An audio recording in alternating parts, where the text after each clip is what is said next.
Materi yang ketiga, kesadaran berbangsa dan bernegara.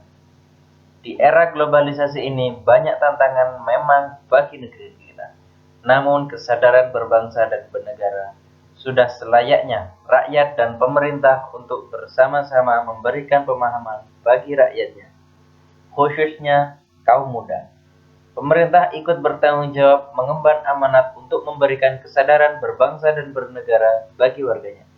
Bila rakyat bangsa Indonesia sudah tidak memiliki kesadaran berbangsa dan bernegara, maka ini merupakan bahaya besar bagi kehidupan berbangsa dan bernegara, yang mengakibatkan bangsa ini akan jatuh ke dalam kondisi yang sangat parah, bahkan jauh terpuruk dari bangsa-bangsa yang lain yang telah mempersiapkan diri dari gangguan bangsa lain. Mengingat kondisi bangsa kita sekarang merupakan salah satu indikator bahwa warga bangsa Indonesia di negeri ini telah mengalami penurunan kesadaran berbangsa dan bernegara. Hal ini bisa kita lihat dari berbagai daerah sering bergejolak, di antaranya tawuran antar warga, perkelahian pelajar, ketidakpuasan terhadap hasil pilkada, perebutan lahan pertanian maupun tambang, dan lain-lain. Kesadaran berbangsa dan bernegara mempunyai makna bahwa individu yang hidup dan terikat dalam kaidah dan naungan di bawah negara kesatuan Republik Indonesia harus mempunyai sikap dan perilaku diri yang tumbuh dari kemauan diri yang dilandasi keikhlasan, kerelaan, bertindak demi kebaikan bangsa dan negara Indonesia. Berbagai masalah yang berkaitan dengan kesadaran berbangsa dan bernegara sebaiknya mendapat perhatian dan tanggung jawab kita semua, sehingga amanat UUD 1945 untuk menjaga dan memelihara negara kesatuan Republik Indonesia serta kesejahteraan rakyat dapat diwujudkan. Hal lain yang dapat mengganggu kesadaran berbangsa dan bernegara di tingkat pemuda yang perlu dicermati secara seksama adalah semakin tipisnya kesadaran dan kepekaan sosial di tingkat pemuda.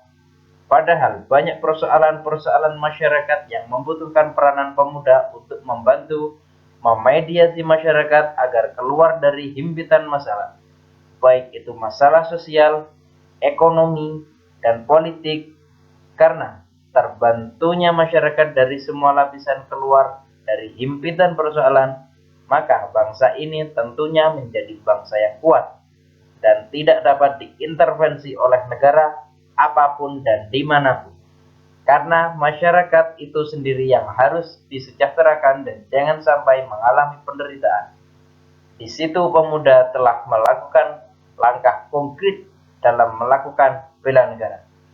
Kesadaran bela negara adalah di mana kita berupaya untuk mempertahankan negara kita dari ancaman yang dapat mengganggu kelangsungan hidup bermasyarakat yang berdasarkan atas cinta tanah air.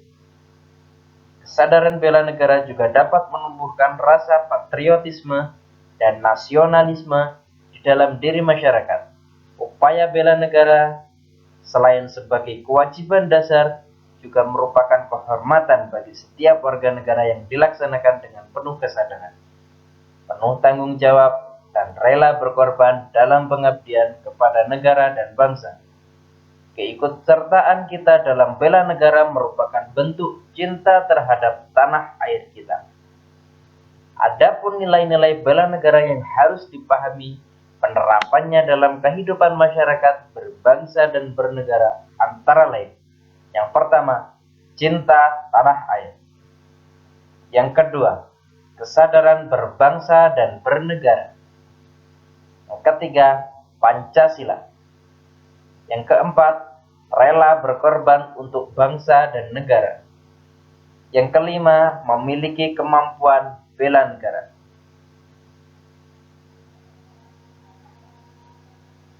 Adapun nasionalisme adalah sikap mencintai bangsa dan negara sendiri.